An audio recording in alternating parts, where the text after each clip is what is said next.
وجود النعمة بحياتنا مو نعمة، لكن إحساسنا بالنعمة هو يلي بيخليها تكون نعمة. مو مهم شو عندك، المهم كيف تشوفي يلي عندك. الحياة مليانة أشياء صغيرة يمكن نوقف عندها شوي، بس يلي بيفرق هو كيف قلبك بيشوفها.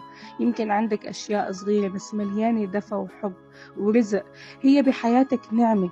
السعادة مو بكمية الأشياء يلي عنا وكبرة، السعادة بقدرتنا نحس فيها ونعيشها ونقدرها.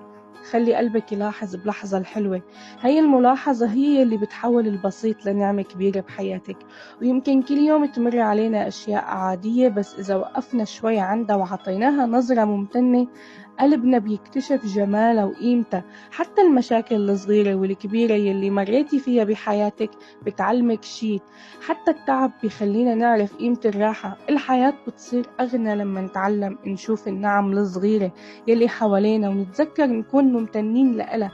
مو مهم إنه عندك أكتر أو أقل، مو مهم إن كل شي كامل بحياتك، المهم إنه تشوفي يلي عندك بعين مليانة وتقدير، وتعيشي اللحظة بكل رضا وفرح، وتشتغلي على اللي بتحلمي فيه واللي بدك إياه. القلب اللي بيعرف يشوف الحلو هو قلب غني، واللي بيتعلم يشكر هو يلي بتصير حياته مليانة نور. كل يوم جربي توقفي تطلعي على اللي عندك وتشوفيه بعين ممتنة. يمكن تكتشفي إنه عندك أكتر من يلي كنتي بتحسيه، ويمكن تكتشفي إنه الحياة نفسها هي نعمة عندك وإنتي مو ملاحظة.